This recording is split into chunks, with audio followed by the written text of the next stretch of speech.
Ce week-end à Austin, Lewis Hamilton a terminé à 5 petites secondes de Max Verstappen, le vainqueur du jour. Dans l'absolu, c'est tout simplement son meilleur résultat de la saison. Il a terminé à plusieurs reprises sur le podium, mais il n'a jamais été aussi proche du vainqueur de la course. Cette performance représente tout ce qu'est Mercedes cette saison. Une voiture bien meilleure que toutes celles du midfield, parfois capable de rivaliser avec Ferrari, mais un peu trop juste pour battre Red Bull.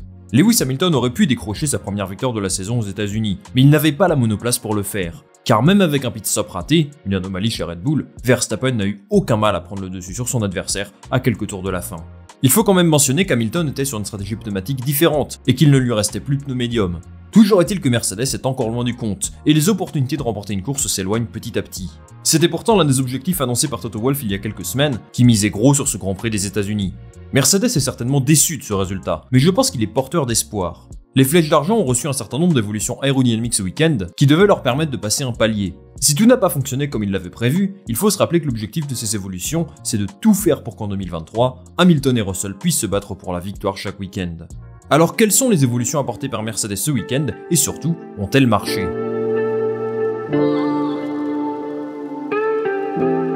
Le nouveau package aérodynamique de Mercedes à Austin prouve une chose, l'écurie est désormais tournée à fond sur 2023 pour celles et ceux qui en doutaient encore.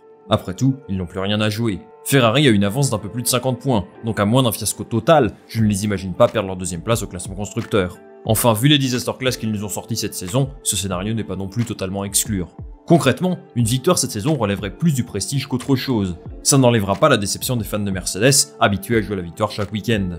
Gagner aux États-Unis aurait envoyé des signaux positifs aux pilotes et un message à la concurrence. En clair, le design aérodynamique de cette Mercedes est le bon, et cette fois-ci, ils seront prêts pour concurrencer Red Bull la saison prochaine. Cette victoire n'est pas arrivée, mais Lewis Hamilton n'a jamais été aussi proche. Il faut dire qu'il a eu des circonstances favorables. Une Ferrari hors jeu, il peut remercier son coéquipier sur ce coup-là, une autre Ferrari qui part 12ème, une Red Bull 9ème, et un pit stop raté sur l'autre Red Bull. Franchement, il ne manquait plus qu'une crevaison de Verstappen pour avoir toutes les conditions de course favorables.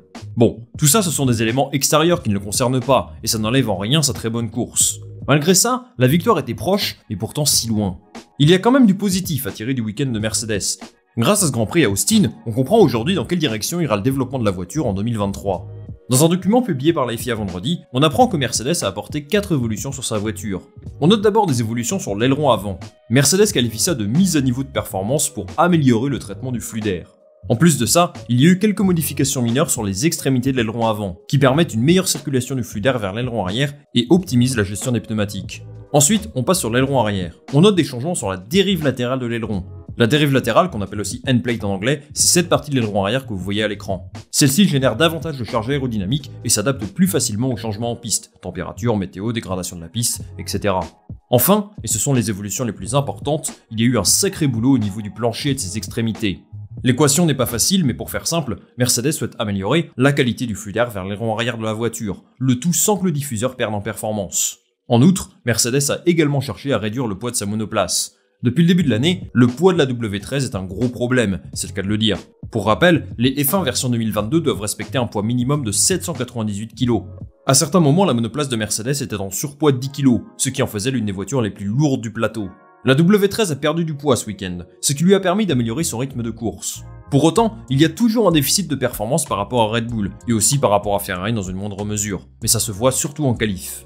Ça n'a rien d'étonnant. Andrew Chauvelin, le directeur technique de Mercedes, déclarait en marge du week-end qu'il n'avait pas d'objectif de performance. Il souhaitait plutôt régler les problèmes qu'ils ont connus sur les 2 Grands Prix précédents, à Singapour et au Japon, et voir si le nouveau package leur permettra de passer un cap ou non.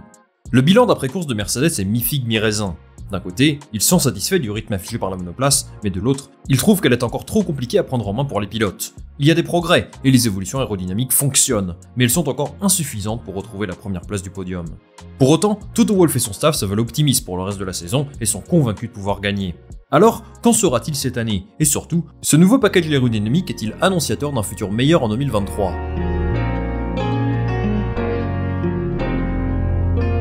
Soyons clairs, la Red Bull est un cran au-dessus de tout le monde cette saison. Ferrari les a challengés à certains moments, mais ça n'a duré que quelques grands prix.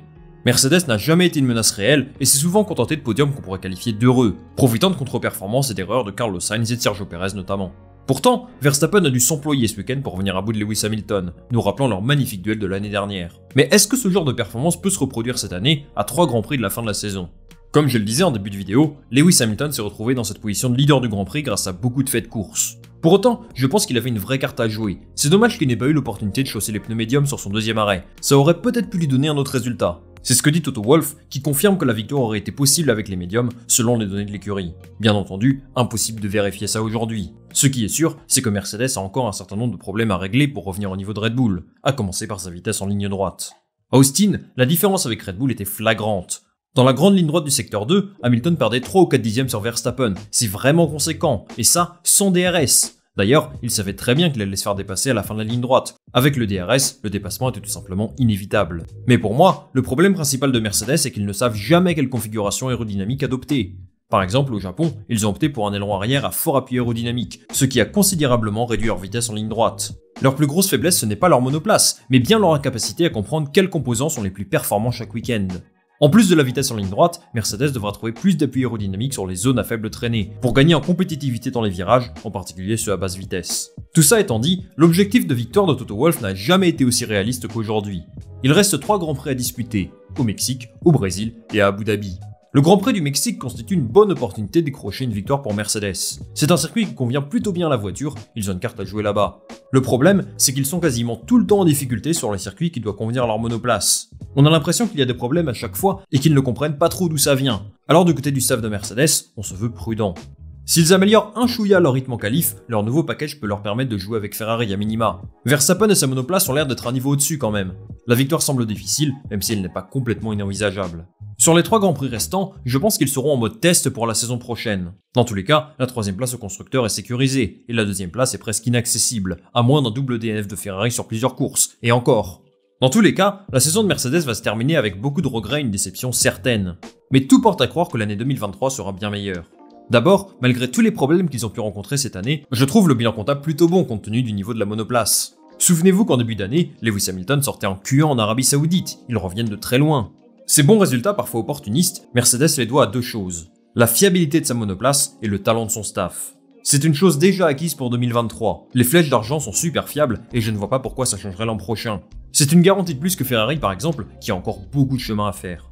Ensuite, au niveau du staff, Mercedes a des stratégies vraiment épatantes. Ils sont toujours très réactifs, sentent bien les coups et sont capables de changer leur stratégie en plein milieu de la course pour obtenir un résultat inespéré. Ensuite, il y aura de nouvelles réglementations l'année prochaine qui pourraient favoriser leur développement. J'en parlais dans ma vidéo sur leur chance de jouer le titre en 2023. Pour lutter contre le marsouinage, la FIA a imposé aux écuries de rehausser les bords du plancher de 15 mm. Alors on a vu ensemble qu'à Austin, Mercedes a testé de nouvelles choses sur son plancher, parce que c'est clairement l'une de ses faiblesses par rapport à ses concurrents. En 2023, les planchers développés cette saison pourraient ne plus être valables et ça peut avantager Mercedes, qui a un déficit de performance à ce niveau-là. Enfin, Toto Wolff et son équipe pourraient compter sur les sanctions infligées par la FIA à Red Bull. C'est avéré, Christian Horner et son équipe ont dépassé le budget de cap en 2021. À l'heure où je m'enregistre, on ne sait pas encore quelles seront les sanctions, mais selon les dernières rumeurs, Red Bull pourrait voir son temps en soufflerie réduit de 25% la saison prochaine. Alors ce n'est pas une information officielle, c'est juste ce qui circule dans les médias. Mais si c'est vrai, ça pourrait avoir un impact conséquent sur le développement de la Red Bull. Mercedes espère donc revenir dans la bataille pour le titre l'année prochaine. S'ils réussissent, ils seront des rivaux coriaces pour Red Bull. C'est une écurie qui a une très grande expérience et qui a fait du bien meilleur travail que Ferrari d'un point de vue stratégique cette saison. Si la monoplace est au niveau, je suis convaincu que George Russell et Lewis Hamilton peuvent être des adversaires redoutables contre Verstappen, et pourquoi pas Leclerc, si son écurie s'améliore d'un point de vue stratégique et structurel. Le Grand Prix du Mexique sera une nouvelle occasion pour Mercedes de nous montrer ce que vaut leur package aérodynamique. Ce sera peut-être leur dernière opportunité de gagner une course, à moins qu'ils retrouvent le succès au Brésil et à Abu Dhabi. La victoire n'est pas l'objectif. La lutte pour le titre en 2023 est beaucoup plus importante aux yeux de Toto Wolff et de ses pilotes. Alors, il faut s'armer de patience. Les amis, c'est la fin de cette vidéo, merci beaucoup de l'avoir regardé. Dites-moi en commentaire ce que vous avez pensé de la performance de Mercedes à Austin, et moi je lirai tout ça tranquillement. Si vous aimez ce genre de vidéo, pensez à vous abonner, à liker et à partager ça autour de vous, ça m'aide beaucoup. On se retrouve très vite pour une nouvelle vidéo, salut à la prochaine.